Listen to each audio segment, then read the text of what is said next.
নমস্কাৰ প্ৰিয় দৰ্শক, অন্য এটা ভিডিঅ'লৈ মই পুনিতে আপোনালোকলৈ স্বাগতম জনাইছোঁ। আশা কৰোঁ আপোনালোক সকলোৱে ভালে আছে। আজি খুব ধুনীয়া এটা ৰেচিপি লৈ আহিছোঁ, গতিকে আশা কৰোঁ ৰেচিপিটো চাই আপোনালোক সকলোৱে ভাল পাব আৰু ভিডিঅ'টো সম্পূৰ্ণকৈ স্কিপ নকৰাকৈ চাই থাকিব। আপোনালোকে টিভিতে স্ক্ৰীনশ্বট দেখিছে, মই থাল এখনত কি লৈছোঁ তথাপিতো কৈ দিছোঁ। এয়া শুকান জলকীয়া 2টা লৈছোঁ, এইফালে তেজপাত আৰু এয়া মগু দাইল মই আধা ঘণ্টা আগতে গৰম পানীত তিয়াই থৈছিলোঁ আৰু ভালদৰে ধুই এতিয়া লৈছোঁ। আৰু এইখিনি হৈছে মাছৰ এফাল হৈছে মাথা, ভকুৱা মাছৰ, লোকেল ভকুৱা মাছৰ। এইখিনি আদা ৰুকি লৈছোঁ আৰু সৰহকৈ পিঁয়াজ দিওঁ ডাঙৰ চাইজৰ, আৰু এইটো পকা জলকীয়া। আজিৰ ৰেচিপিটোৰ কাৰণে মোক এইখিনি ইনগ্ৰিডিয়েণ্টছ লাগিব। আজিৰ ৰেচিপিটো হৈছে মুড়ি ঘণ্টা বনাম। আপোনালোকে অনুমান কৰিব পাৰিছে চাগে, নহয় জানো। আৰু এইফালে মোৰ মৰমৰ লোৱাৰ কেৰাহীখন উঠাই দিছোঁ। এতিয়া মই ইয়াতে প্ৰথমতে মাছৰ মাথাটো ভাজি ল'ম আৰু তাৰপিছত আপোনালোকক দেখাই আছোঁ। আৰু এইফালে মোৰ কেৰাহীত তেল গৰম হৈছে। প্ৰথমতে মই অকণমান নিমখ দি দিছোঁ, যিহেতু ডাঙৰ মাছৰ মূৰ হয় অকণমান ছিটিকিব পাৰে। আৰু মূৰটোত মই এয়া হালধি সানি থৈছিলোঁ আগতে, আৰু এতিয়া ইয়াতে মই লিড এখন দি দিম। মাছৰ মূৰটো হৈ গৈছে, মই গোটেইখিনি ভিডিঅ' দেখুওৱা নাই।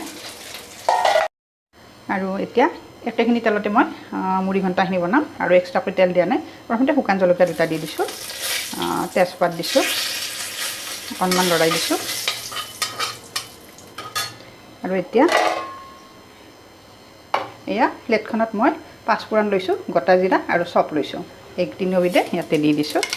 চপটো অপশ্যনেল হয়, আপোনালোকে নিদিলেও কোনো কথা নাই, দিলে অকণমান গোন্ধটো ভাল হয়। আৰু এতিয়া কাটি থোৱা পিঁয়াজখিনিও দি দিছোঁ।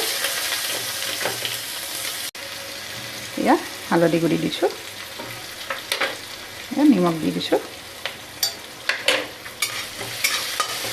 এতিয়া ইয়াতে মই ধুই থোৱা মগু দাইলখিনি ইয়াতে দি দিম। এয়া বাতিটোত এয়া জিৰা পাউডাৰ দি দিছোঁ। এয়া অকণমান গৰম মছলা আৰু এয়া ধনিয়া পাউডাৰ, এই গোটেইখিনি লৰাই দিছোঁ। আৰু এতিয়া মই ইয়াতে ভাজি থোৱা মাছৰ মূৰখিনিও দি দিছোঁ, দি অকণমান লৰাই দিছোঁ। দি ইয়াতে মই এতিয়া পানী দিম, অকণমান গৰম পানী দিম। এয়া হৈ গৈছে, এতিয়া গৰম পানী দি দিছোঁ। এয়া